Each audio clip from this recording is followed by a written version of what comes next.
Welcome to my channel. Today I'm going to explain you figures of speech. We use figures of speech to enhance our sentence. हम figures of speech अपने sentence को और ज़्यादा enhance करने के लिए use करते हैं. There are many types of figures of speech, but in this video I will explain you only 5 figures of speech. First one is simile. A simile is a figure of speech that compares two things that are different from each other but have similar qualities.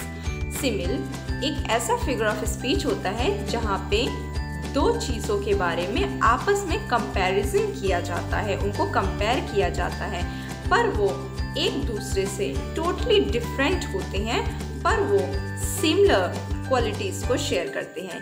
यानी simile में दो चीज़ों का आपस में comparison होता है, पर वो उनकी जो क्वालिटीज़ होती हैं वो टोटली डिफरेंट होती हैं. अब हम सिमिल को सेंटेंस में किस तरीके से रिकॉग्नाइज करेंगे, मैं आपको उनके कुछ रूल्स बता देती हूँ.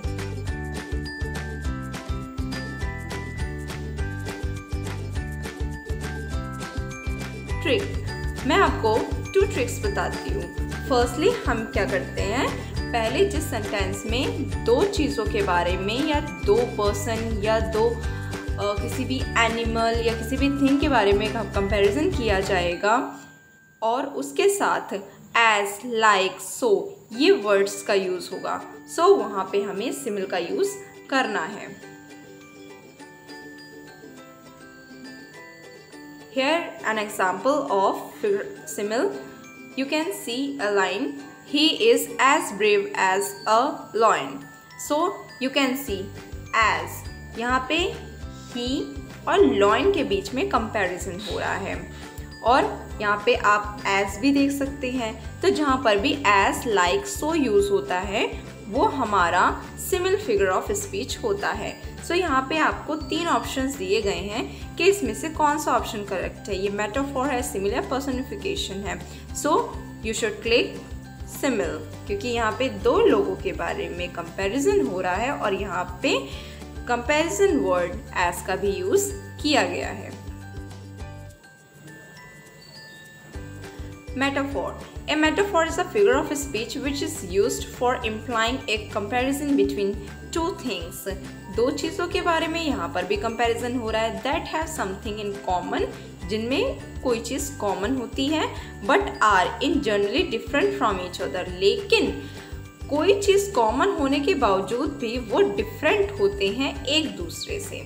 For example, you can see an example. It is raining cats and dogs. Here you can see 2 different animals. Both are animals but different animals. एक cats और एक dog. तो यहाँ पे दो animals के बारे में comparison हो रहा है but वो totally different है एक दूसरे से.